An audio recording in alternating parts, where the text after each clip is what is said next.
All right, everyone, welcome to our second episode of another worship podcast. We are every time. Does it every time. It's fine. We have some really special friends this time around. I'm so excited. Why don't you guys? We're gonna just be staring at each other this whole time. I just saw you just like do this shy, like you were like this. It's like, huh? I think I just fell in love again, dude. Wow. This is very intimate. No, but we're so pumped. So yeah, why don't you guys introduce yourselves? All right. Well, we are the pastors. That's our last name. We always have to clarify that. So our last name is Pastor, spelt the same way. I'm Matt. This is Jess. We've been pastoring the worship culture at SGT for 10 years now. Has it really been 10 years? So old. That's That wild. is wild. Yeah, crazy. Wow. Crazy. That's crazy. I remember just thinking about my predecessor, like that he had been here for 14 years. I'm like, geez, imagine all you could do, you know? Yeah. And now you're like 10 years 4 old. years It's away. been 10 years old. Holy cow. And we've known each other for a long time. Yes. So like it maybe I'm trying to remember, when did you go to Living Word? How old were you? Oh goodness, I was in college years. you know. Okay. So I think because I grew up with like Joey and Andrew and all Yes. those guys. So I remember Matt was like the cooler older guy that was really good at music, and then me and Joey and like the other when we would play, it just kind of sounded like dang, and Matt's like playing Super Mario on the bass, like He was. yeah. But I remember you from a long time ago. So Yes. I think some OG Long Island worshipers, man. Yeah. I think the Yes. first time I met you guys was house church, Ben was doing Yes. house church. And that was when Gosh, how wonderful was that? That was it was Awesome. wonderful. Yes. I mean, for me, Awesome. it wasn't wonderful in the beginning because Ben stuck me down in the basement with the kids. I did not know Me and this. Heidi- She wasn't old enough. It's true. I was in high school and I was like, oh, how fun. All these young adults are coming to my house. And Ben was like, in the basement. Oh my gosh, I never knew this. That's amazing. But I remember hearing. It was I your think you were Joseph on the story. It was time of there, testing. Yeah. I didn't really even watch the kids. It's a miracle if they made Oh, it. it's okay. I'm just kidding. I'm kidding.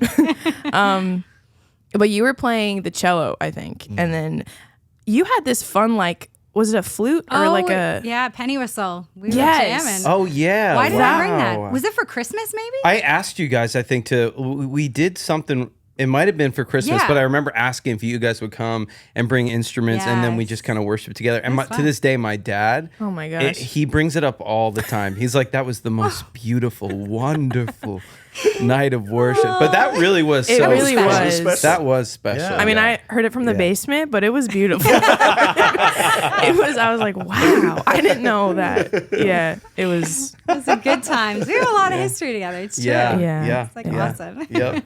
It's been a long time. Yeah. yeah. Was it? Well, it's an honor to run with you guys on That's this for island. sure. Yeah. Yeah, That is for Yeah. It's sure. an honor to absolutely. be here for sure. So Yeah, absolutely. All right, we're done. All right. let's close in prayer. And that's Thanks, guys. It's that easy.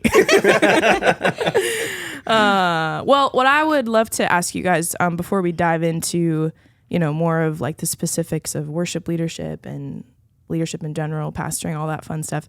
I would love to know like how you guys met the Lord, how you got saved. I know your background a little bit, but just like your upbringing and then that moment where, the Lord really changed your life. Sure. So I was born into just an amazing Christian family. I really learned that God was good alongside 2 + 2. So it was something that I had the opportunity to lean into for verification and find it true at a very young age. Yeah. And so just always grew up around a deep love for the Lord, and it was I say it that way, that I grew up learning it alongside 2 + 2, because it just seemed like a very, very true fact that every time I put my weight on it, it held. And so so there was obviously some moment in there where I just said, Lord, I want you to have my life. And I got baptized when I was 13, but I was very, very fortunate to, at just a young age, grow up in that kind of household and just being taught how to love the Lord at a young age. Wow. It's honestly something I pray for my kids. Like, Yeah. Lord, Yeah. would you preserve them the way you uniquely preserved their dad? Wow. Yeah. It's so special. Yeah, that is really That was beautifully said, by the way. so Some words eloquent. that you just said I've never used. I was like, I got saved, I don't know, at the altar. They were playing The Stand by Hillsong. And I couldn't resist. Yeah, 2 + 2. Yeah. No, that was awesome. That's beautiful. Yeah. Yeah. Amazing. Wow. Yeah. So awesome. Jess, what about you? Yeah, so I was also raised in a Christian home. My parents were first generation Christians and got radically saved and then brought us up in it. And it was beautiful. And we had such a special childhood, like just being a part of church life like you guys. And then some series of events happened in my high school years, and my whole family kind of walked away from the Lord just from some, tragedies that happened and just some things that the enemy just got his way in. And I can remember being maybe 19 and just feeling like I want to go back to church. Like I just want to feel what I used to feel. And I was like totally swept up in the things of the world at that time. And I just started going and feeling the Lord's presence. And then a neighbor said, "Hey, I'm going to this church that has some young kids. Do you want to come with me?" And I was like, "Sure." And she started taking me to this little storefront church in Lindenhurst. It's now Heart of Worship Church. And there's just a nice. bunch That's of awesome. young adults there. And they just prayed over me, and I just was encountering the Lord like crazy and totally like 180. Like I just feel like from day to night, night to day, whatever, it was like a completely different person. I just kept getting rocked by the presence of God. And now, and it was history ever since. And then my whole family came back to the Lord, and they're all serving the Lord, all in marriages of love the Lord and raising their kids in it. And That's so awesome. it's just That's the kindness of beautiful. God. Like yeah. it's amazing. Honestly, it's what I come back to time and again. Like even in seasons of doubt or struggling and things you go through, I'm like, I saw the power of God just totally transform all of our lives. Like none of this would be without him. Like, And you were 19, you said, when you I came was back? about 19, 20. Yeah, when I came back. Okay. And then your family, was that like a gradual thing? Yeah. Or was it very like instant? Yeah, it was a process. Yeah. It was a process of just like really believing and praying, and one by one, each getting delivered out of their own things, getting, delivered out of mental health stuff, getting delivered out of addiction, and just the Lord piecing my whole family back together. Wow. Wow. It's just wild. Wow. That's Wild. beautiful. Yeah. That's so awesome. Yeah. So along the way, you guys met Yeah. in church. Yeah. That's right. Yeah. So we were just in a friend group together, and I remember saying to a girlfriend of mine, I said, "What do you think about Matt Pastor?" Ooh. And she was like, "Ugh, get He's on the-" mine. Imagine. Basically, Whoa. no, she didn't say that, but she just said like, "Ugh, get on the end of that line." And I was like, Oh my. I will not get on any line. No, thank you. She's like, absolutely not. I know my worth. I am God's Absolutely not. princess. How dare you? Chosen. And that was it. I was like, Wow. but Which, no. just so the viewers are clear, at that time, there was only one line to get on, and it was the line for Ben Schneider. Oh, no. Hey, at that time, if you were on that line, you were going to jail because Ben Schneider was 11 or 12. Wow, we're not that old, are we? No, I'm just kidding. There was only one Matt Pastor line, and I was on it. We were all on We're all it. on it. Truthfully. Let's be real. Yeah, I mean, Let's close in prayer. Wow. That's crazy. Did you Yeah. know that, Matt? Were you aware that like No. That was what was, I think that's that's the what's only reason. charming, right? Yeah. That's the only reason yeah. is that Yeah. I was just completely oblivious. Yeah. yeah. It was just pure curiosity about how this guy knows so little. that's so great. Wow. I was Yeah. like just practicing my bass in my room. That's so funny. I'm like, Mom, I'm practicing. Wow. So then who made the first move? I did. Yeah, we had he had this idea for a summer worship training school for middle school and high school kids, and he knew I was in school for music education. Nice. And on the worship team, and so he asked me to go to Starbucks to talk about this summer training Nice. program called the Makeway Project. Yes. And I swiftly noticed that it was not just about that. And then he'd call me like to ask questions about the set list, and I'm like, he's the most brilliant musician I know. He's not calling me to ask what key we're doing the That's so stand at. funny. Do you know So what I mean? funny. Like, She's like, this key. He's like, oh, not that key.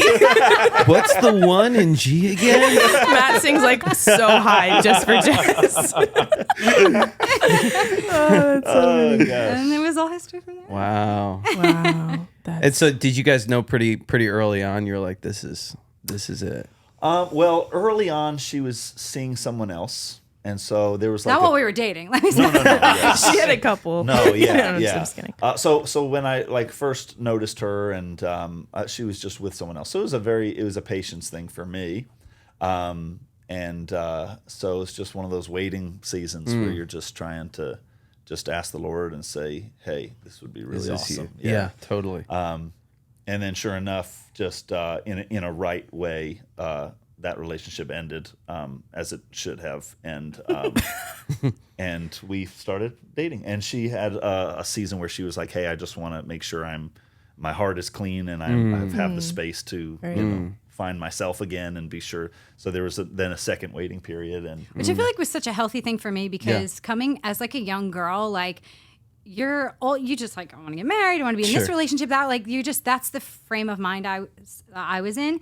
And so I look back and just go, that was the grace of God, that I had the confidence to just be in this place of just loving the Lord and trusting him and letting him heal me, and to tell someone like Matt, who I really liked, like, I need space right now. Like, I can't even imagine it. It's just, the Lord was taking us on that journey. Yeah. And then when I told him I was ready, we were in the Living Word Sanctuary, and I said, hey, I think I feel like it's time. And he stood up and pretended to faint and fell off. Oh my gosh. By the way, And then you just leave. was this during prayer time? It was Yeah, because you want to know something? Something was in the air in that room during prayer time. There was a little bit of fog. Jason Morantz is getting played. You're like, I think I'm in love. You know what I mean? I think I fell in love 6 times in that room. Was it weirdly romantic or something? Or If you know what I'm saying? Yeah. oh, Dub's gonna hear this and die. yeah. That's not what he was going for. No. Yeah. Well, he dealt with young adults for a long Yeah, time. he is knew. like the OG legend of young adult. Man. If we could have him on, that would be incredible. Oh yeah. But amazing. He's the master. So when did you two meet? That's very funny. Actually, funny story. People, because on our church website for a long time when Lindsay was we were both in worship. People all the time thought Lindsay and I were married, which really threw a wrench in my single season.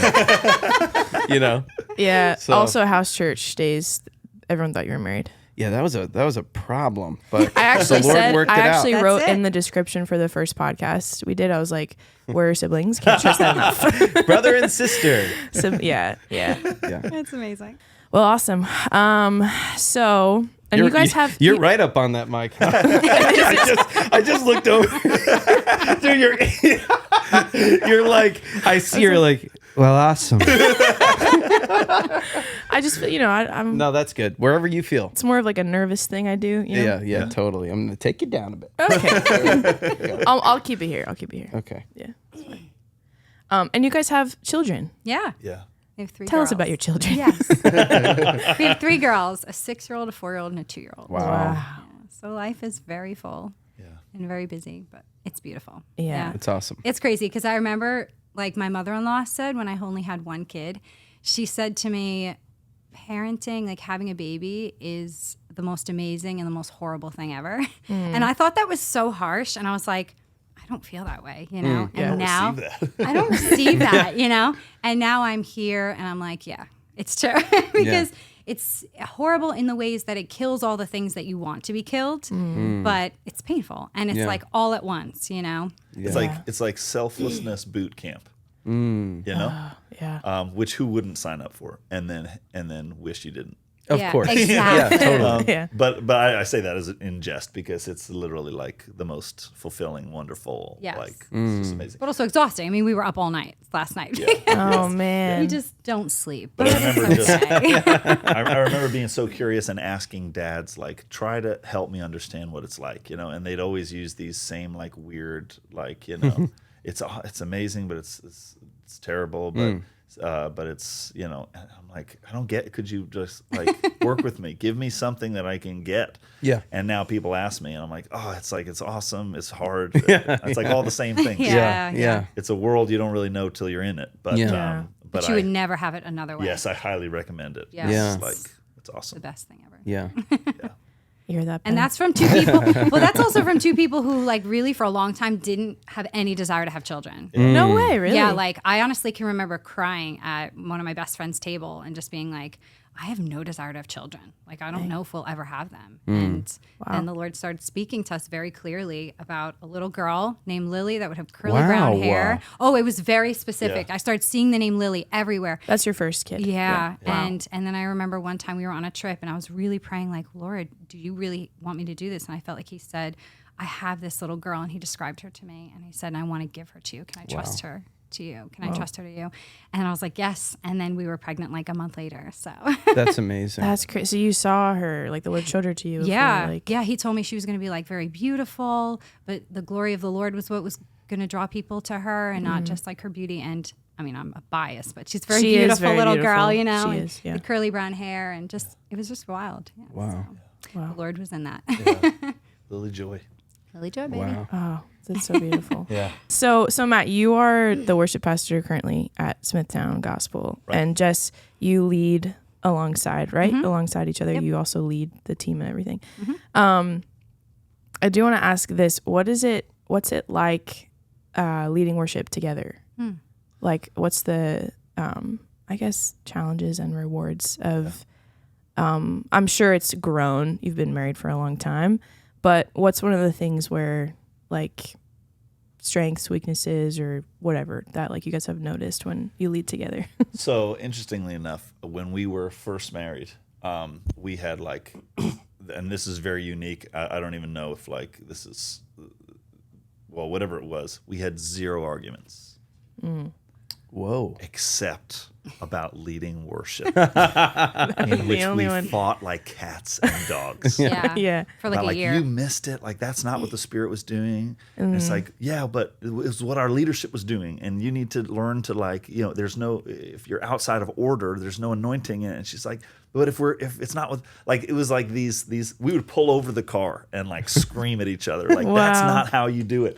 And so I don't You're know wrong. why. But we were like just- never fought since then like that. You know, Yeah. I was Wow. in a fight, but I'm not like that season was Yeah. brutal. Wow. But it feels like it was for such a divine purpose because people all the time tell us that when we lead together that there's something really unique and anointed and powerful, and we don't get to do it often. We just had a leadership meeting Tuesday night and it got brought up again. Like they said, when you two lead together, there's something really special and unique. So obviously, like the Lord was forging something and the enemy was seeking to snuff it out. Right. But we just kept pushing through. And I think from my perspective, it's hard because he is my husband, but he was also my worship pastor. Right. And so I'm trying to do the dynamics of new wife, Sure. right? And trying to Yeah. learn to like trust his lead and submit, but also he's trying to raise me up as a leader on his ministry. And Right. then that dynamic of he's my worship pastor, but he's also my husband. So there's that comfortability, but then there shouldn't be. It was like, That's tough. That's it's a lot. You tough, can yeah. imagine all the dynamics, Sure, right? Sure. yeah. Yeah.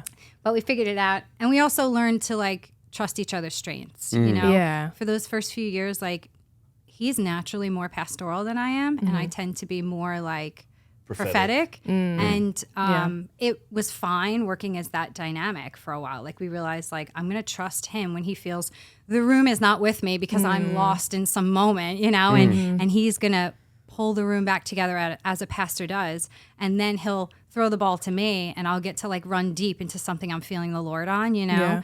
And so it was a good dynamic we've learned. And then That's really a great analogy. It's like Yeah. the quarterback and the wide receiver. You know? The idea that somebody has the freedom to just try to go deep and get open, and be past the ball, but someone else is assessing the field and the ball returns to them, and they've got to figure out what's next. That's and so good. Yeah. that was our worship leading dynamic for a long time. Wow. Yeah. And I think it still is. I get to sink into that role when I'm with him, but now I've also learned from him to be more pastoral so that I can handle it on my own and not just have that one function as like maybe a prophetic person, you know, but I've learned to be more pastoral, but it was definitely not my gifting, but I've learned that through him. Yeah, I was at a worship night with you guys a couple weeks ago. And I told you, Jess, I loved the format because this speaks to just like how you complement each other. You were leading, on stage leading with the team, but Matt was kind of like roaming around the room. That sounds weird to say. Just like, it was like in that really intimate, just kind of looking around. Like it's a music award show. He just starts singing from the balcony. But there would be different moments where you would come up and pastor the room. And I mean, I've benefited so much from that because I think sometimes people need that. Yes. Where it's like worship nights are amazing and songs are incredible and we do that, but there has to also be sometimes understanding. Yes. And I So just good, yeah. loved how you guys did that because there was moments where you actually said something about splitting the difference. What was that? That was really good. Oh yes. So I don't know if that was that night, but yeah, it was a moment of just transparency, which sometimes I find is really helpful. Where I said to the room, I said, just so you guys are aware, sometimes what worship leaders are having to do is prayerfully find out what the Holy Spirit wants to do in the room, and then find out what the room is willing to do. And unfortunately split the difference. Wow. yeah, it's amazing. And so I said, so to a large extent, what you are willing to say yes to the Holy Spirit determines where we're able to go on a night like this. Yeah. And it's moments like those. I also love with Jess this last time around, there was a moment where it just felt like, and you guys probably know this kind of feeling. There are moments where you feel a wall. You know, you've probably used that language before. It just felt like there was like a wall. But then there's moments where you're like, everybody's with us, but they are so directly riding the wave of what's coming from the platform that if anything were to ebb on the platform, it's going to immediately ebb in the room. It's like if you're trying to start a fire and you're like, we poured this gasoline and then we threw the match, but you'll quickly see the gasoline's burning. Yeah. But the wood's not burning. Because as soon as the gasoline's gone, the wood is dry That's such again. a good analogy for what And was you're happening. like, oh Yes. man. So you're like, what do we do? Yeah. And Jess just got up and just in that honesty. Well, actually, it was funny. Before that is like, I'm looking at Matt because he's the host for the night of the worship, at worship nights. And I'm like, I know we're not supposed to end. We've got 20 minutes left, but I don't feel anything. And I don't feel like the room has fully engaged their worship. I feel like they've just been riding what's coming off the platform. And so I look at Matt, he's on the congregation. I'm like, I'm like, no, I don't want to end it. Sorry, I shouldn't whisper because people can't read my lips. I look at Matt and he's like, should we end it? I'm like, no, we've got 20 more minutes. And he's like, I could share a testimony. I'm like, no, I don't feel anything on that. And I just felt this like thing from the Lord. I just looked at the room and I was like, hey, we're doing this together. Like he's the guest of honor right here in the middle of the room. Yeah. And I don't have something right now, but I know we're supposed to give him something. Yeah. So I need you guys to take over in this moment. I need you to bring what you have to bring and give it to the Lord. And I just stepped back off the mic and the room took over for the next 10 minutes of just owned it. And even personally for me, I felt like I got to this place of exalting the Lord in such a deep, raw place that I don't think I have in a long time. And it was totally room led, and it was just a special moment. But it's like stuff that you don't plan, like the Holy Spirit just orchestrated that, because we were willing to sit with him and go, okay, well, we don't want to be done yet, but what do you have, Lord, and he just leads us. And that's beautiful because it's teaching the people too, like that essentially like we're all priests. Like it says we're a chosen people, we're a royal a priesthood. And I think it's saying like it's not just for the worship leader to do this, because there are some times that happened in our one of our worship nights last year, where it was like just kind of hands off and the room did just take it. It's one of my it's my favorite times of worship is when it's like that divide is just kind of crushed and we're all in unison and we're all singing. But sometimes we need encouragement and sometimes they need permission. Like that's true. That's a good point. I'm reading How to Worship a King right now by Zach Neese, and it's amazing. And he talks about permission versus ability. And he's like, good worship leaders, they lead the sheep like a shepherd. They don't drive them like cattle. And I mean, so many times I've driven them like where I'm like, Same. come on, Same. like just follow me. And very like harsh. And I think it's like you give them permission, but you also teach them the ability that So they good. have. Yes. And I think it's something, worship is something people have to be discipled Yes. into. Yes, totally. And given Yeah. permission of like, hey, like you have an offering of praise. Yes. And that's what the Lord delights in, is like our Yes. offering. Everyone's offering looks different. And I think because worship and praise has been kind of reduced to a musical genre, Right. that's immediately people, if they're not gifted in that way, they might think, oh, well, I can't play an instrument. And it's funny, he also talks about in the book, like we all are instruments to the Lord, Yes. like even clapping our hands Yeah. or like Yes. shouting or singing or dancing, whatever it is, we all can give, something. Yeah. And sometimes people just need to Yes. know that, you know what I mean? Yes, this is a terrible analogy because I'm gonna just talk for a second about like let's say it's like a soccer game versus a soccer rehearsal, or not rehearsal. I'm gonna use this as Practice. Dress rehearsal. Such a worship pastor, yes.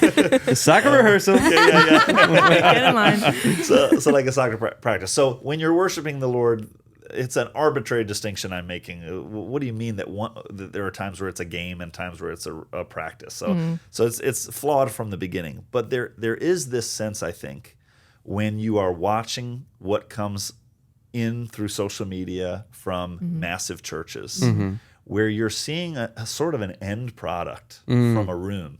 You're seeing a room that has been pastored into something that probably didn't look super neat while they were learning it. And there were some moments that needed to be corrected, and there were some moments that needed to be prodded, and it didn't feel great. And so you end up seeing the final product. It's almost like watching a team in a game. And then as local pastors who are trying to take in what we can and apply it, it's almost like we're only taking in principles that would be applied to a game when you have a room full of people that need a practice. So good. Yeah. Wow. So there's like That's this great. idea where you're like, okay, in order to get to a place where you have a vibrant culture where people step in and they sense the presence of God immediately, you don't get there without Sundays that you sort of get through and sort of stretch people, and sometimes you stretch too far and sometimes you didn't stretch enough, and like that sort That's of good. nature Yeah. is really vital and inescapable when you're trying to build a culture of people that will give everything they have on a Sunday morning. Yeah. Yeah. And I think that's really the role of like us as worship leaders, but really pastors, like we're to equip the body to do the ministry. And so in a sense, as us as worship pastors, we're equipping the body to do the ministry of ministering to the Lord. You know what I Yes. mean? So Yes. that's our pastoral work up there, is that they wouldn't need us, that they could be the priests, Yeah. Yeah. themselves. Yeah. That was a great analogy, I think. He's so good with analogies. Yeah. Actually, it's a source of some of our fights. because I literally think in analogies first, which is so weird. You're like, that can't be true. And I'm like, I get the analogy, like I think in that terms, and then like she's like, why do you have to take the time to put it into some No, I get so analogy? annoyed. I'm like, speak to me straight. Tell me tell what me you're annoyed about me. Just say what you're saying. Don't tell me some analogy about that I'm a soccer player on a team. Like, just tell me what I did wrong. And I'm like, I didn't like take the time to put it in that analogy. Yeah. That's how I saw it in my mind. I would have to like translate it into normal language. But we've Yeah. been married 10 years before he told me that. He just told me that in like one of our last arguments a month so ago. funny. I was like, why do you do this to me? Like, are you okay, Matt? Well, are birds okay when they're born? When they're hatched? Are they? I don't know. You are a bird. What I love about that though is like even in terms of pastoring a congregation when it comes to worship, it's like there's also so many variables that even I don't want to say like complicate that analogy, but make it like you there's seasons in church too, right? And there's different, like you build a culture, and then from practicing that culture, also the nature of the church is we're constantly getting new people That's Right. so true. who've never Right. experienced Yes. that culture before. And so it is like a slow growth, because it's like you're building something in the body. And what you like a finished result, what you're saying, like over 10 years, which what even is a finished result, but having a thing of like where everyone's all together, I feel like it's just time. Yeah. It's just time, because it's more people buying into that Yes. and like learning that and Yes. growing with the church in that. And then as that's going, it's organically changing in different ways as more people are coming and going. So, Yes. it can be, I think there's so much as a worship pastor that you work through in that process. Yes. You know what I mean? Because you put a lot into growing a team and then growing a culture, and then so many things just happen outside of your control on the way. But I think that was just such a perfect way of saying it. Yes, and to your point, I think you're also, because of this sort of nature of the cyclical seasons, people coming, people going, and Right. there is like a building a plane while you're flying it. Yes, totally. Feel to it. Yes. Where There's another analogy. Amazing. You did it again. I'm so sorry. They're going to keep coming. No, it's the way I my love brain it. thinks. It's great. Wait, no, sorry. Hey! That's gonna be Matt's analogy. The analogy Yes, sound. that's Yeah, amazing. yeah. You're going to hear so much of that. That's amazing. But just to agree with that does, like you said, complicate the analogy, because it becomes extremely multifaceted. Yeah, Yes. sure. Yeah. Right. Sure. Yeah. And I- therefore tough to like put a thermometer in and see how you're doing. 100%. So true. Yeah. So true. Yeah. It's like it's a more of a year span, like years and years, almost like when you see that, great aunt after 10 years and she's like, or 5 years, and she's like, you've grown so much, but you've been seeing yourself in the Yeah, that's good. mirror Yes. over and over again. It's like, it is long haul stuff. And I think that's what sets apart worship leaders and worship pastors. Yeah. That's like the mega thing that For sets it sure. apart, is in it for the long haul and shepherding people. Yes. And it's an awesome experience to be able to lead worship, and it's so beautiful. But that definitely is a calling. You can't do it just because you like to lead worship. Yeah. Right. You have to be Sure. called into that. For Yes. sure. Yes. It's special too when you're in the same community for a number of years. Yeah. Because you can see people, like once you get to know people and really walk with them and hear their story and what they're going through. Like even this past Sunday, it was it was an acoustic set, but there was such a refreshing sense in the room. Like the Lord was just so, from the minute, I think you were emceeing, Ben prayed before worship, there was just a sense of just peace and stillness. And it felt like, I felt from the get-go, the Lord really wanted to deal with some people. Like it wasn't going to be all right, everybody lift your hands, let's da-da-da-da. And I was debating where to go, because it felt just like there was something definitely happening. And I think, to my point before, seeing people, there was a girl who I was watching, and I know her story, I know what she's walking through. Yes. And she was just a mess, and just Wow. being ministered to by the Lord. I think, again, the difference between worship leading and worship pastoring, your people. Yes. And I think that's really special and you carry if God's planted you somewhere, he's going to give you everything you need. Yeah. And you also have authority to speak into certain things. Yes.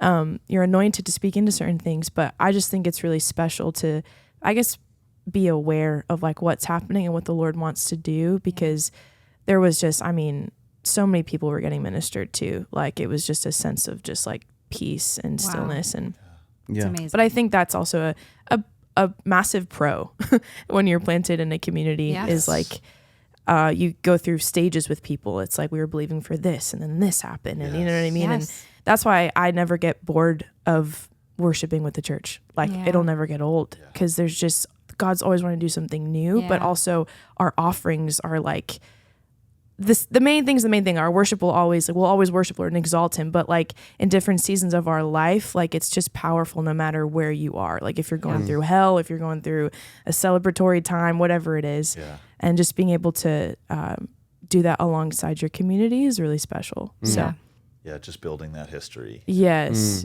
that's what it is. Beautiful. Yeah. I was just telling Matt on the way here that for a long time, I used to lead worship with my eyes closed, and it was just me and Jesus. I'm just ministering to him. I'm lost in him. It's like what I was talking about before. I wasn't very good at the pastoral piece of it. And I would always go on bike rides in the summer. This is the first summer I haven't, but I used to bike ride a lot. And when I'd get back into the church parking lot, because we live on the property, I would always stop in the field and just pray.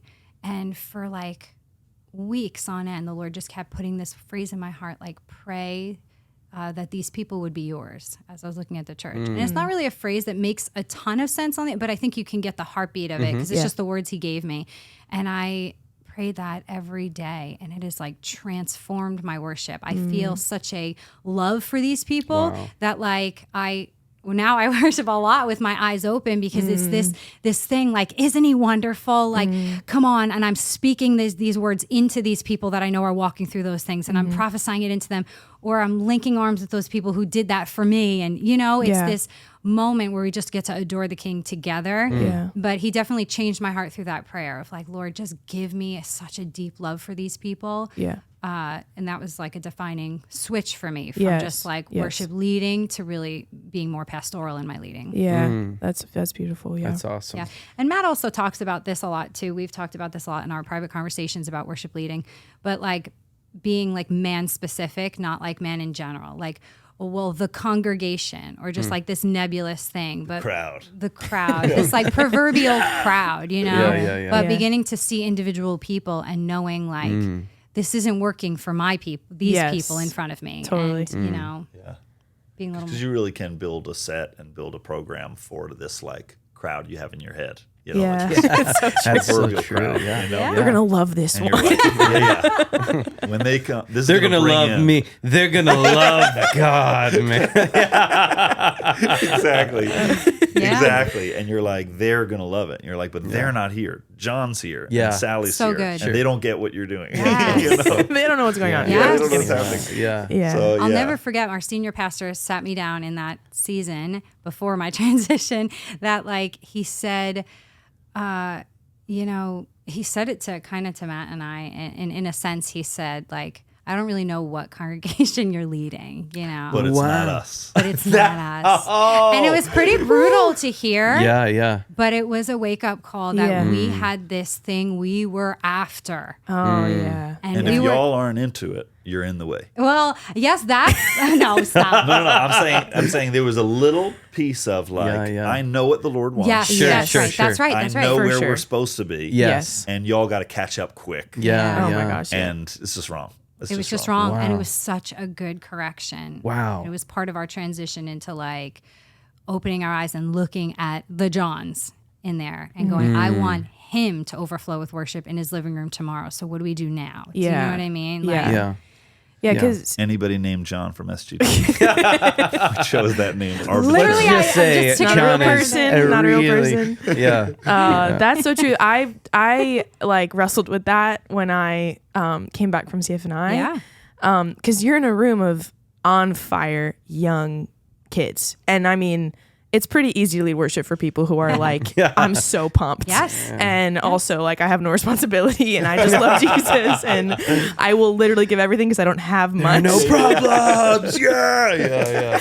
I mean, every morning, and it was, it would attract nations, and like, it was just an amazing season of life to learn how to worship people. When I came back here, first off, it was also COVID, and everyone was really upset about life, and I would get I remember in Patchogue, like when we were there, that was one of our campuses at the time, and I was just like discouraged every single time. Wow. Like, I mean, going from a room of people who Yes. are on fire to a room where people are first off spread apart and so depressed. I mean, just like, and rightfully so. It was a horrible, Yes. it was a really tough season. And I was like, should we even do this? It was just really, really tough. Yeah. But I think, I just to speak to that, like learning what may have worked there Yeah. not going to work here. Yes. That's so good. And the Lord being very kind and merciful and gentle in that process too, of like, I'm going to lead you. And if you're led by me, you can lead them, kind of thing. Yes. And that's so good.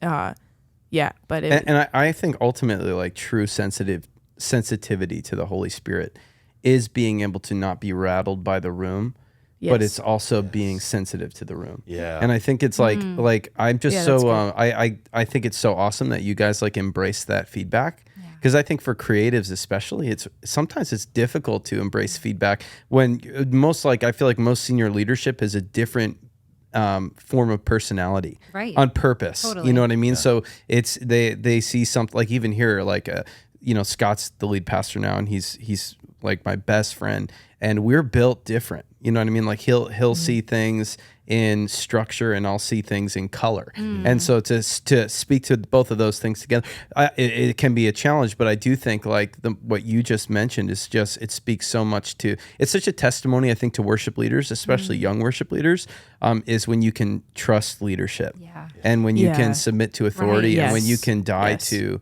preferences, or even to something that you feel like, no, this is, I'm not talking about like tier 1 theological like blasphemy, but stuff like preferential style, or like, well, no, God is doing this, and then having a leader say, hey, there's something you need to shift in. When you can embrace that, because those things that you're built with, that God made you naturally with which I've experienced this, that you don't really have to work on that.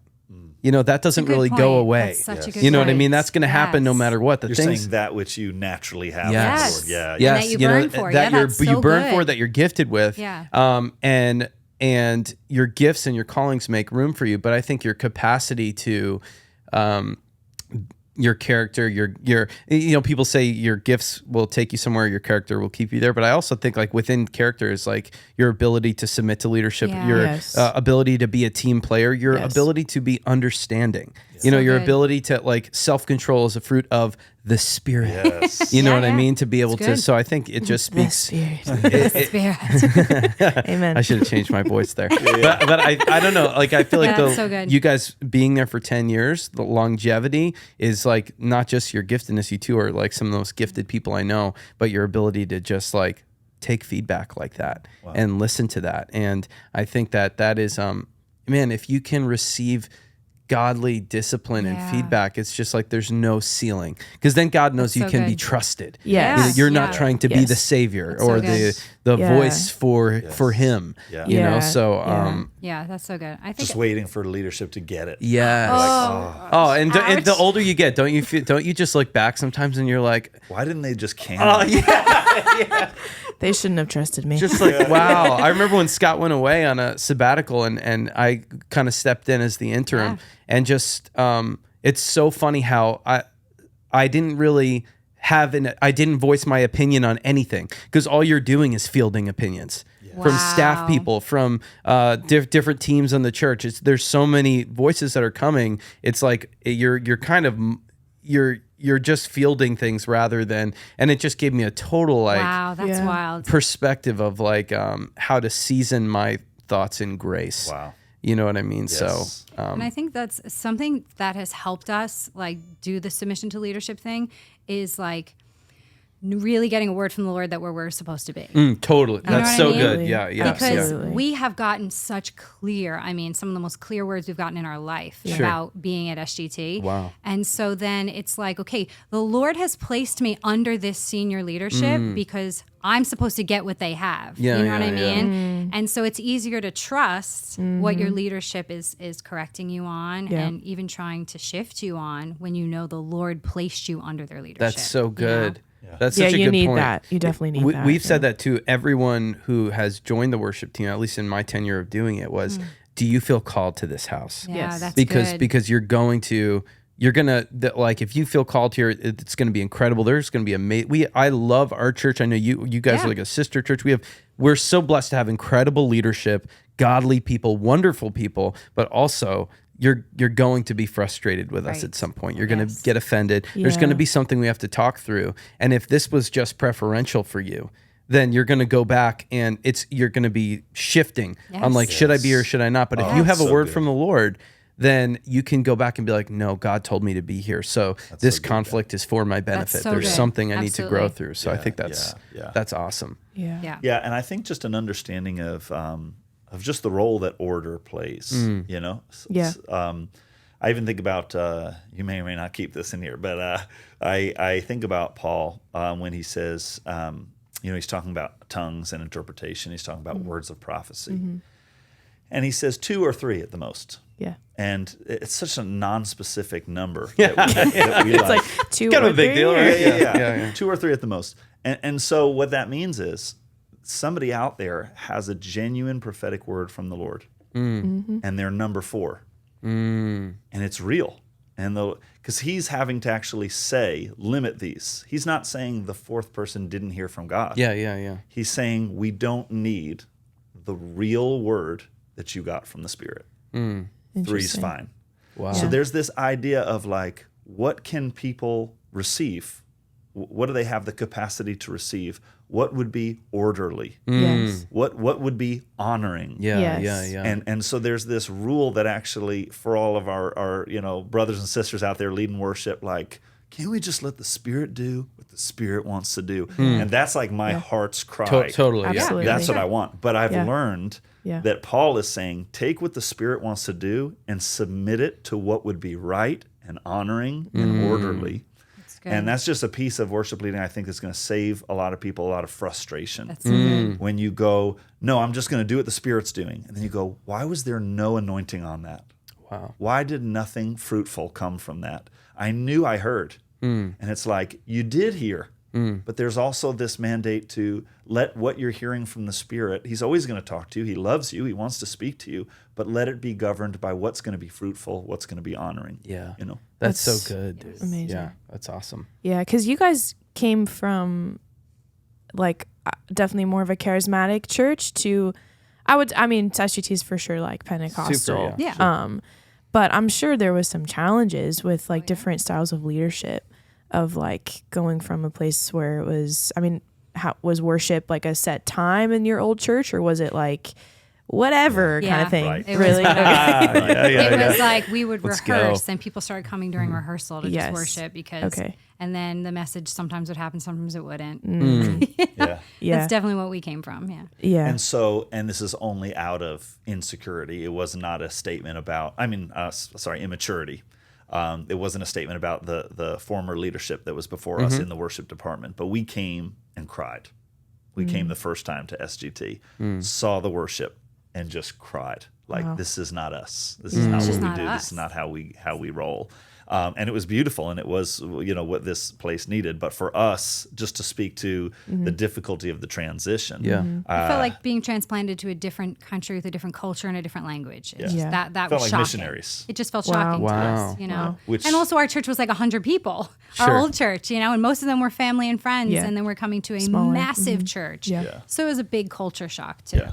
And we had learned this depth without having really learned a width. That's the Wow. truth. Yes. And so we came and we're ready to. The worst sound. There it is. Sorry. Yeah. It's right next to the cricket, so it does the exact opposite of what I want it to do. That's not my So sentiment at all. disrespectful. Wow. As you're going Tell us into how the you really deep places. feel. That's so good though. You said the depth, not the width. Yes. That's so good. And we came to teach depth, and what Yes. we should have come to do was to learn. To learn with. That's Wow. so good. Oh my Dang. goodness. That's the best way to put it. Dang. There should Here be like it a comes. bomb drop. No, that's not even good enough. There should be like a. Yeah, I'm sorry. Let's get serious. Wow. You know, I had read, I think it was in a book I was reading, and it was saying it was talking about the pitfalls that small churches and big churches, like different expressions can fall into. And it said that the small church person tends to fall into the mindset of, we get something that nobody else gets. Like, we got it. We understand Yeah. it. We're, it's our job to make everybody else get it. And I I remember wonder if we'll see other churches in heaven because we got it. we had We're gonna be the only ones. and as immature as it sounds No, now it's and real, embarrassing is I read that and I went, oh my God, that's not true. Like, if I'm just being real. Yeah, I was no, like, totally, yeah. I thought we do, So just to Yeah. speak to the depth and then Yes. really needing Yes. the width for our maturity. And for Yeah. balance, what we were reading also said that the larger church is always going to struggle with fighting some form of consumerism. Right. Of course, Right. You've yeah, got Absolutely. to try to fight let's show of hands, who wants it this way, who wants it, because when you're trying to maintain a very large ship, it can be very important. You can be tempted to live in a way where you're trying to please constituents. And Yeah. so, Yeah. That's good. Yeah. so no There was matter what act- size of church it is, there's something to Yeah. just Yes. guard Yeah. yourself against. Yeah, there's actually someone sent us a question on Instagram saying this is a very common one, but making room for the Holy Spirit in tight schedules. When you have an allotted time, how do you? I feel like we have kind of answered it, but also coming from a place where there was hours and hours, and then, hey, like you got 15 minutes. You know what I mean? Like how would you navigate that? Yeah. I still almost hate feel to defer to you. because this was my biggest wrestle. Yeah. And like, I still cringe when you just set a time limit, although we have one at our church, but I just, Right. it is like against everything in my nature. Sure. Because I'm like, we are after an encounter with Jesus, and I don't know what time that's going to take, because I got to get stuff out of my way. You got to get stuff out of your way. Yeah. And that's the most important thing. But Yeah. of course, I'm a worship leader, so I want to say that's the most important thing. Yeah. The pastor's going to say, you know, preaching the word, and they're all vital. Right. But I think what has helped me is coming. One of the things we just talked to our worship team is about like not getting on stage and trying to get yourself into the presence and like get yourself into this mode of being able to pour out the worship on Jesus's feet, but coming on that place so that you can start right away. You know what I mean? Right, And you're filled. make the most of your time up there. And I just don't like wasting any time. Like I can't, like a throwaway fast song, I can't do it. I can't do it. Even though I understand the function of starting Right. with a fast song, Right. but I won't make it a throwaway. Like Right. if I'm going to do this fast song, then I'm going to literally throw everything I have at the Lord, and I'm just going to make the most. If I've got 15 minutes, then I'm going to pour out 15 minutes. We Yeah. Believe It, written by Matt Pastor Hey. in the house. Yeah. It's a great first song. No, that's awesome. Yeah. I don't know. That's just one of my strategies is coming already ready, coming Yes, ready. yes. And then I'm making the most of every word, every note that I have. Yeah. One of the things we said, and I said in an analogy because that's just how I am.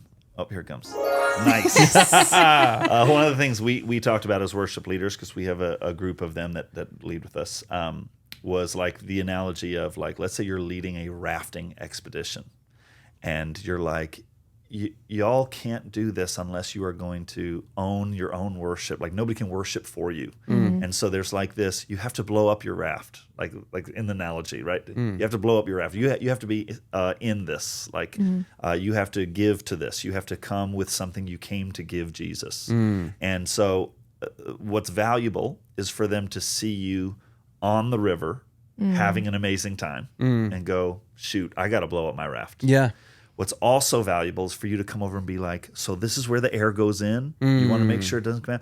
But what's not valuable is everybody in the room watching you like, Yeah. like I'm not blown up yet. I'm not prepared to worship Yeah. yet. But y'all are going to just, in the name of me being abandoned, Yeah. you're going to all just watch me try to get in. Yeah. Interesting. And yeah. you're like, you've got to come ready. You've got to Yes. come having had an encounter with the Lord that Yeah. morning. Yeah. Yes. So that you can do one or the other of the two productive things, Yeah. but not make people watch you blow up your raft. Yeah. Yeah. Do you know what I mean? Yeah. That's so good. I Like, think just yeah, saving that's part time of that like the cost, like the costliness, if that's a word, of like leading worship. I think I remember when I was more like leading worship here on a regular basis, I felt like the Lord was like, keep your Saturday nights like open. Wow. Like don't plan unless it's like an actual, you can't miss it, Yeah. but like that's rare. Yes. But like just in preparation, like, and obviously throughout the week, not just on Saturday nights. Yeah. But I think actually, not to give another analogy, this was your analogy. I think you gave it a message once about the marathon, and it was like when it's like, I think it was talking about just the maturing as a believer and like an immature believer. It's like they treat Sundays as they're running and then they get that quick hit. Yes. Like there's like those tables with the Yes, water yes. and they're running, right? The week they're just running, especially in New York. It's like hustle. Yes. And then they get like Sundays like, oh, I needed this. Thank you. Quick hit. But then as opposed to the ones who have come filled and are like, let's celebrate what the Lord's done. And let me tell you what God's been speaking so to me. good, That's one thing like we encourage our team is like, man, if you're not on, obviously like have time with the Lord, but if you're not, be praying into what is it, how does the Lord want to be approached? If I have a song, okay, how can I not just sing this song, but lead this song? that's There's so a difference between singing a song and leading a song. Yeah. And I think that comes from preparation. That's not always a spontaneous. Some people are like, how do you sing spontaneous? It's like, that wasn't just a one time I'm thinking of something. That was preparation Yes. of like throughout the week or like what the Lord's been speaking. And that also brings so much more of a like a level of confidence Yeah. and like authority when like you do have that space.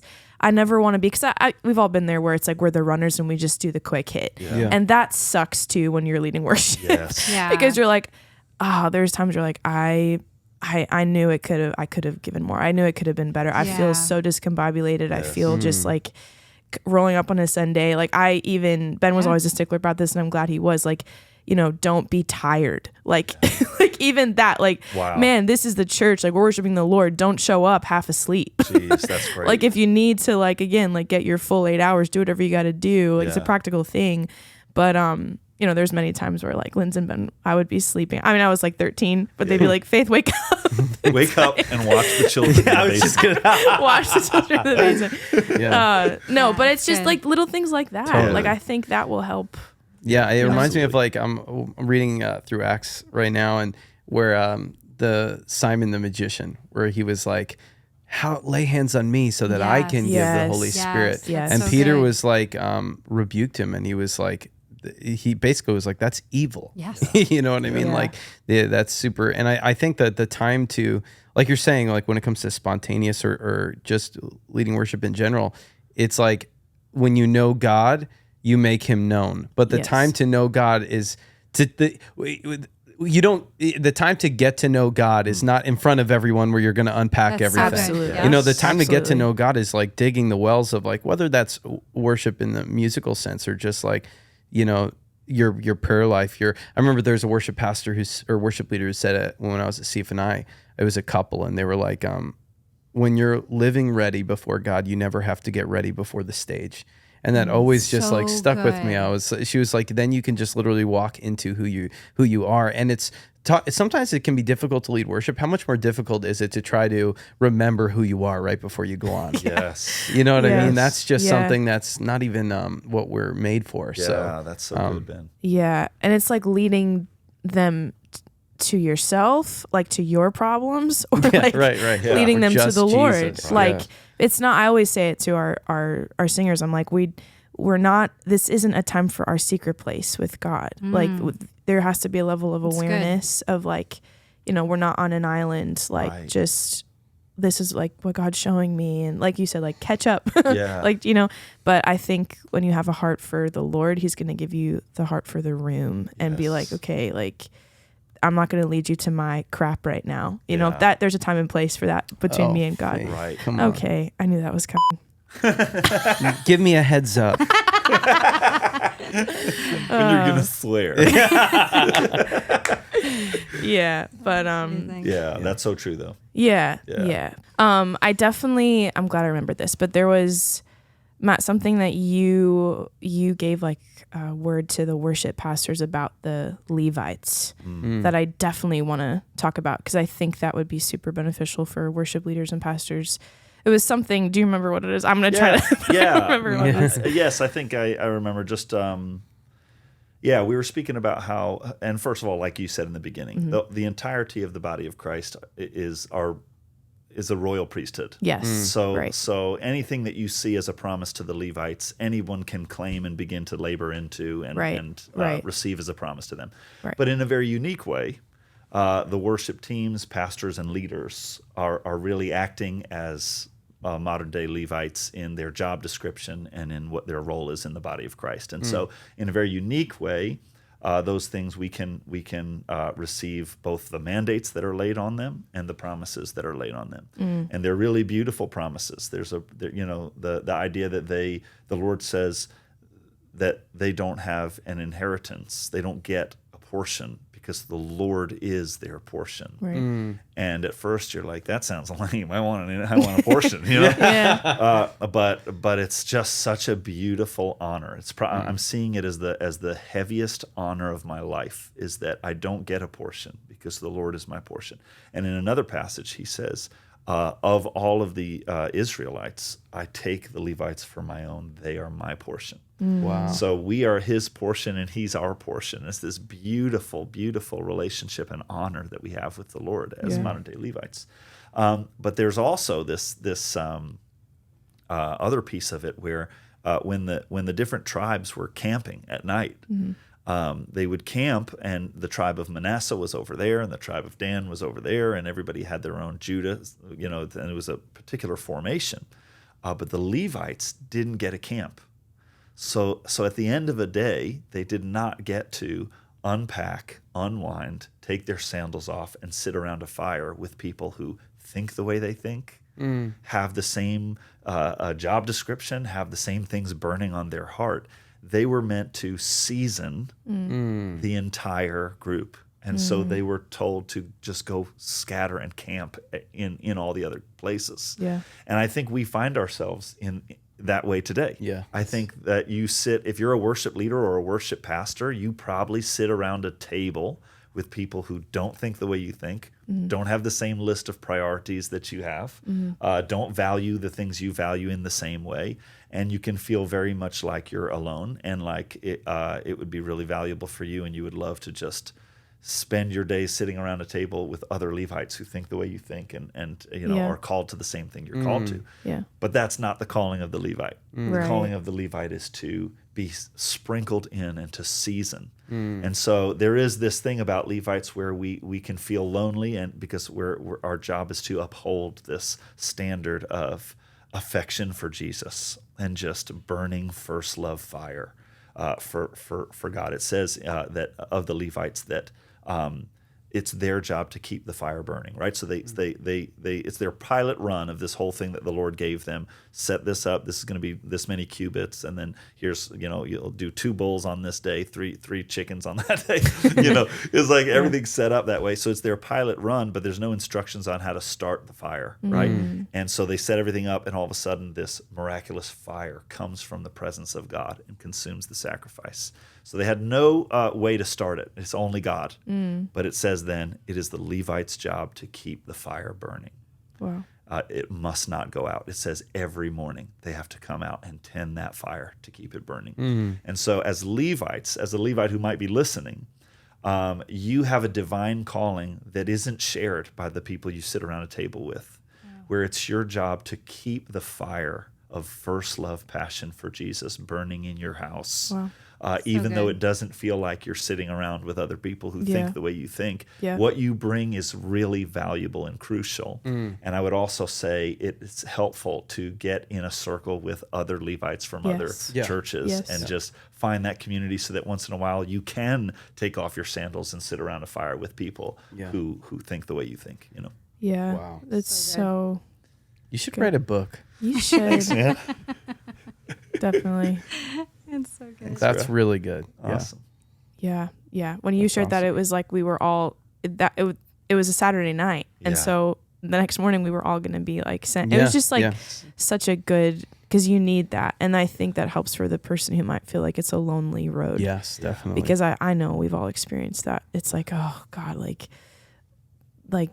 I think that scripture, like, unless the Lord builds it, we labor in vain. I think a lot of times it feels like laboring in vain. Yes. Yeah. And it's like, am I even doing anything? Are they even like receiving this? Is it even worth it? Like, So it's a true. real thing that goes through your mind, you Yeah. know? Yeah. But I think that's the beauty of godly community with people who are called to the same things. Yes. Yeah. It's just like in Bible times, like there was that community, but then there was a time to be sent. Yeah. And I think that's like, it helps also keep the flame burning too. If like someone is like a little bit dim, to be around someone who's not can just encourage that. You know what I mean? Yeah. So Yeah, and just to plug any opportunity you have to connect with other, like we're doing right now. yes, yes. Like I remember that night, we were like, let's just enter into some worship. And we Yes. just like played the first chord, and the whole room was like, yeah, because it was crazy, and we were feeling the presence of the Lord in a unique way because it was a unique gathering of Levites. Yeah. yeah. But we were also feeling this strictly therapeutic camaraderie. Yeah. It's like, I am not alone. Yes. I'm Yeah. stationed in Yes. Manasseh and you're stationed in Dan, but there's Yeah. more of us. Yes. And this is our unique divine calling in the body Totally. of Christ, you know? Yeah. Yeah. So get with other people who Yeah. are leading worship and pastoring churches for Yeah. worship. Yeah. That's awesome. Wow. Well, do you have anything to add? To that? Well, No. or just I feel like I'm going to bring it down. That was like a Jordan Peterson moment of worship. Yeah, that was really, really good. I actually think that can be applied to just people in ministry in Yes. general too, because I mean Absolutely. it's So true. yeah, and it's so funny. It's like when you do pastor networking, and we've both been to many of those meetings. It's so funny how like it's Yeah. it's like it's very hard to schedule those. It's like organic or it's not. Yes. And so I feel like when you try to be like, okay, this is this group of pastors, it's labeled as this, and we get together. It's hard for that to be. But when we just got together, and you're like, hey, this is just for worship leaders, worship pastors come together. Yeah. It was just such an organic and when you experience organic pastoral camaraderie, there's nothing like it. Yeah. Like I don't know. It can't be like a guild. No. Yes. Right. Yes. We're professionally related. Yeah. It's Yes. like, it can't be That's what I'm trying to say. Yeah. It's like when you see it in that way of like, I like this pastoring on Long Island especially has, I've been so filled up by relationship with you guys, relationship with Steven, relationship with some of the guys at Living Word. It's just like so special when you can come together and there's an understanding. Yeah. That you don't even have to really communicate or talk about. Yeah. And so that night, especially like you're saying, when you just started playing and worshiping, it was like an exhale. Yeah. You know what I mean? It was just such a beautiful, beautiful thing. Yeah. And I think that's great advice to give someone who may be stepping into this in a new way is find those people. Yes. Because Right. even life is so busy and Right. it's very hard for all of us to get together. Yeah. But I know I can get you on the phone, get That's you it, guys yeah. get you make guys the time. together, Yeah. get different people, and just be like, hey, I just need prayer right now. And sometimes you don't even need to say what it is. Like if it's just once a year, sometimes that'll be the thing that's Yeah. enough. Yes. Yeah. You know what I mean? Good. So Yeah. So true. Yeah, Yeah. and I know we had talked a little bit about pioneering in general, and I just know that maybe people in your church are listening to this that like aren't worship leaders, but I was thinking about that and this idea of being like alone and being like the tip of like the birds flying in a V, right? Or the tip of a spear. And like I think people are pioneering in all sorts of ways. Maybe you're the only Christian in your home. Yeah, you know? sure, And totally. You are pioneering what it looks like to be a Schneider and be a Christian. You know what I mean? Or you're pioneering as a businessman who wants to run this with kingdom principles. Like, and the Lord gave me an analogy once of like what it feels like to be doing this, to be going out on your own as a Levite or whatever in your community. And it's like you're paving this way through like a jungle and it's like totally overgrown and you're just like hacking away at it and you're getting exhausted from cutting down brush and you're getting scratched by thorns and you're taking a spider web to the face and like you're like carving this pathway forward so that you can lead other people there. But it can feel very lonely and isolating, like we're saying. And so I think in any area that you are hacking away through with the kingdom, in all ways it's good to get together with other people, that are pioneering in general, just so that you can feel fired up to go back and carve that path again. Yeah. That's Yeah. awesome. And by the way, we take all our notes from you guys. You guys are like the That's nice. master Yes. pioneers. Yes. We take that How back many- at you. No. How many wells you guys have like single-handedly taken so many spider webs to the face to open for the whole island? It's true. It's Yeah. Like we're just Yep. gratefully in you guys' wake on a lot of things. So Yeah. appreciate Well, I haven't you been guys. here nearly as long as Ben, but Yeah, and don't forget that, Faith. Yeah. I'm glad you brought that up. oh my No, gosh. that's and amazing. we of course feel the same way, and Yeah. really your church is had such an impact on our church in so many different ways, and just in general, the Church of Long Island is just such a special connection, such a special thing, So and I think it really speaks to like generational disciples. You know what I mean? Parents who stayed plugged in, Yes. parents who plugged their kids in, and now the benefit of that. Even looking at Stephen pastoring Smithtown and Scott pastoring the Harbor, and so many different things going on. So So true. So good. that's awesome. there was actually a question on Instagram that came through yesterday that Enough with the Instagram. She's got to please her audience, okay, literally man? Give the people what they want. all If of the these are Lindsay, I'm going to be No, really. they're not. They're not. Actually, Lindsay didn't do any. Fog machines, anointed or distracting? Oh my gosh. Well, it depends. Is Are it you really is it the asking us? passion production? Yeah. I don't know. You know what's funny? Anointed. I feel like no one really uses. Do we use those? I feel like we don't really use those anymore. No, I feel like those are a thing of the past. Maybe we're just out of the loop, but they didn't look good for us. It was just like this is not, where it's not like a stadium here. So I feel like it's weird if it's like a small room. But Also- I also definitely know you guys sometimes- don't use them right now. well, sometimes like you taste it. It's Oh, like yeah. you know what I Yeah. mean? Like Oh, it yeah. just gets in your throat and stuff. yeah, and, it's definitely. There's always the few people who have like a very sensitive, like, Yes. they're like bothered by it just health wise. Yeah. They're like, we just went through COVID. I'm like, well, get used to it because we like the way it looks. Our preference. Yeah. Okay. And greatest worship fails or worst, awkward moments. You're really setting this up. Yes. Yeah. I feel like there's been so many awkward moments when you I leave honestly, for this long. Yes. And what I'm most embarrassed of is like massive seasons. Oh my gosh. Do you know what I mean? Like, What do you mean? Like, I just feel like, you know how like you see somebody dancing who's bad at dancing? Yeah. Yes. And you're like, oh my gosh, you don't even know enough to be embarrassed. Do you know what I mean? Oh gosh, you're so dumb. Like if you knew more, you would be embarrassed, that. but Yeah. you don't, and so you're just it's like you can't look away, but you can't look at it directly. Yeah. And I feel like I was that guy for a long time. You were a dancer? No, I mean like in Follow terms of the analogy, Faith. I'm Follow sorry. the analogy. Sorry. I'm sorry. It's like There we go. Now we're in. How are they supposed to know it's an analogy? Unless you Now they have know. this out. Sorry. Now they know. No, but the idea is like I think I knew in quotes. If you can't see me right now, I'm quoting in the air with my fingers. I knew everything that I was supposed to do, and like I didn't know enough to be embarrassed to think that at 15 years old, like that I had it all together and everybody needs to come listen to what I'm doing. And so I just it's not a good answer because it's like it was supposed to be a fun question and I'm bringing everybody down. But I am honestly most embarrassed of like I think about seasons where I was just like just thinking like, oh my gosh, I can't believe I have it. Of all people, it was given the X Factor was given to me. And You people are so lucky right now. That's your playing. and you never like totally feel that, but it's enough there that I can look on in my early years and it makes me super grateful for the leaders that let me cut my teeth when I didn't know what the heck I was doing. Yes. You know? Yes. Yeah. No, that makes sense. Yeah.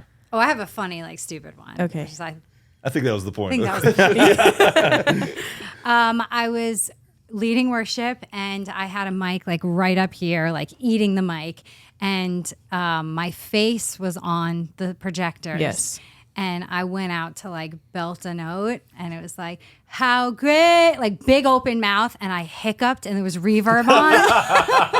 And I just They're like looked the at, anointing. oh my goodness, and it was, oh man, it was so, and I just went like this, and I covered my face, and I'm on the screen, and everyone's my just gosh. hysterical laughing. Yeah, that was pretty That's rough. so So funny. it was like happened to young. me. It was like young adult church too. So it was like Yeah, everyone it's was like kind of cool like church. cool Yeah. and a little like Yeah, Cool. yeah. like I feel like you do that around like, friends, family, whatever. It's hilarious. Then it was like, Yeah. oh gosh, this is so awkward. Yeah, that's so funny. Yeah, that happened to me. I don't know if I shared the first episode, but I burped in the mic once. No! Yeah. Nice. Yeah. That's Same thing. amazing. Projector right on my face. And it was like a soft moment because like at my school they only gave me like slow songs, and Okay. so it was like just a soft moment. And all of a sudden I was like. Or like definitely not that sound. Yeah, I was but gonna say, is it? That was cute. How do you? It was Yeah, dainty. that's not that bad. no, it wasn't In like reality, a crazy whatever, yeah. but It's like a belch. it was Yeah, no, it it definitely. wasn't like but my eyes shot open. In reality, it's like Wait. That's just breath. That's weird. You got to label your buttons. yeah, I know. I There do. is a belch one. I isn't know. there? There's gotta be. I've barely gotten to the second page here. But. That's amazing. Yo, there was one moment where our worship team of the church I was at a moment was asked to come and lead worship for a convention for the Assemblies of God. Assemblies right? of God.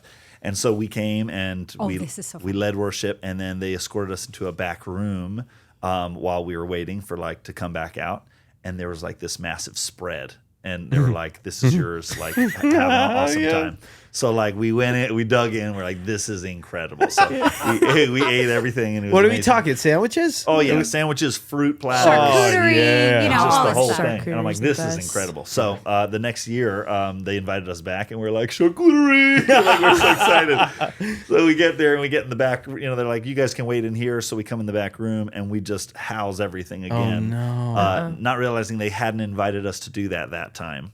Because all of this was for an entirely different group of like pastors who are coming from far away. All right. Well, how would you? And they're have literally known? like, you guys just came. And it was like a different like coordinator, so she didn't even know us from last year. So Oh, to her my perspective, gosh. this people just came in here and just found the food and just housed all of it. All of it? And it was like not like out, but we remembered from last year.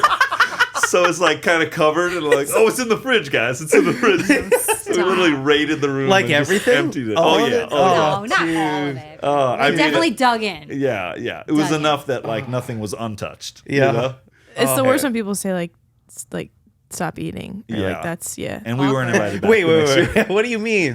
Like, when is that happening? She's like, you know what I hate? It's the worst. I hate when people tell me to You stop eating. eating. no. Is everything okay? I told Faith to stop eating once because literally, oh my gosh. I bought an egg sandwich. This was when we had multiple services The amount here. of times I've heard this story back. and I had between services we would get these just wonderful egg sandwiches, and I got this egg sandwich and I left it on my desk, and I come back in and Faith was on. And you were young at this time, and I come in and she's eating it, just eating my egg sandwich, and I literally said, Faith, that's my egg sandwich. And she was so tired. She was just like, and I said, Faith, stop eating it. And she goes, I can't. I was like, what do you mean? What do you mean you can't? And I Also, kinda, like, and honestly, I was a little, mouthful of food. I was kind of I scared. can't. So I let her. I was like, yeah, okay, that's yours. That's actually not exactly how it went down. We had a That's massive incredible. conference table, remember? Yes. And this was when we got egg sandwiches for the team like every Sunday. Oh, Well, nice. we didn't. Everyone paid for it, but I like, was gonna say it's nice. and I mixed up our sandwiches. Yeah. So I did have a sandwich. I just picked the wrong one. Yeah, right.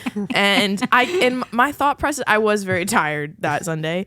My thought process was like, oh, like germs. Like he's not gonna want this when I've like But bitten how that into came it. out was How that came I out was can't. I can't. For your sake, I can't. That's incredible. Yeah, that's like a story that's lived on, Oh Yeah. yeah. forever live on. Yes. Yeah. That's incredible.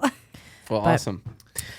Well, I do want to say just thank you guys so much. Yes. And man, we love you guys so much. Like, we love your church. Both Faith and I, graduated from Smithtown. We've grown up with so many people from Smithtown, but really just love you guys so much. I want to tell people too, if you're listening and you're a Long Islander and you're not committed to a local church, definitely check out Smithtown Gospel. Yeah, absolutely. These two just do an amazing job, and it's awesome to like, we've done some nights of worship together, and it's really like, I know we can, when we get together or if we send team people or that ever happens, it's just so nice when it's like family, because Yeah. it's like there's total and complete trust. You guys are some of my favorite worship leaders. Really, like whenever we have done joint things all the way back to the gathering, Yes. it's always been you guys we're always thinking of. So yeah, we love you guys so much, and seriously, you guys should do a podcast or write a book or something, because there were Seriously. some things from like, it's been cool for me to see the journey that the Lord has had both of you on. Seeing you from 3 different churches in my relationship, knowing you guys landing in a place and being such faithful leaders and like Yeah. healthy leaders and godly leaders and gifted leaders. Like, most people don't know, but like, Jess is an incredibly gifted worship leader, prophetic worship leader, and Matt is an incredible worship pastor, but definitely one of the best musicians that I know. Well, both of you like, have like 2 degrees in music, right? yeah, I mean, it's incredible. It's these guys are like a power duo, and you should check out Come Up Here. Yes. By the OG album Yes. by Matthew Actually, I've Pastor. never told you this. I was on a kick. Yeah, baby. I was on a kick with that album for a little bit. Arise and Shine. Is that what it's called? Yes. every morning Oh my gosh. for like a month. I'm not even kidding. It Wow. was just like the most best way to wake up. It's always on in my parents' house. Like Stop. Yeah. First of all, my dad and mom are like your biggest fans. Oh, They love We you are their guys. biggest fans. Yeah. We That's are true. like, if we could be like them when we grow up, Your dad's we like win. everyone's Just get a sweater dad. vest. Yeah. and Yeah. you're Get a fine. sweater vest. Yeah, but they're, You're on your way. what's the song? Let It Flow. Yes. Very upsetting. Yep, that one. Is it called Let It Flow? No, what is it? We fix our Fix eyes. Our Eyes. Dude, Our that song and the song Eyes. with about the blood. Yes. What's that song? one? What Is Yes. it Plead the Blood? Oh, No. I don't remember. I don't. I'm so sorry. Remember your song? Blood, Those two- You paid in blood. You Paid in Blood. Paid. Those two songs, man. The whole album is incredible, but those two songs are just. And to give you an idea of what a musician Matt is, randomly, I remember when you like sent me like, "Hey, I just real quick, I did the Dark Knight orchestra like sound.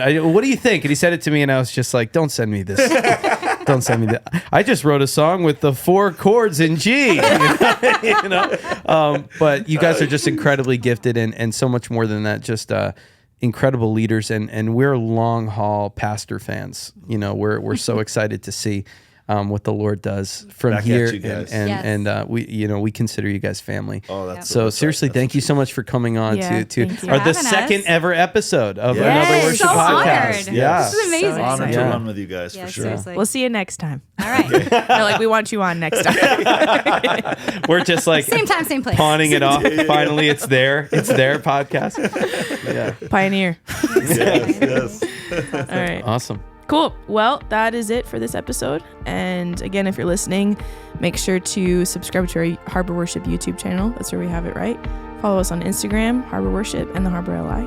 And we will see you guys next episode.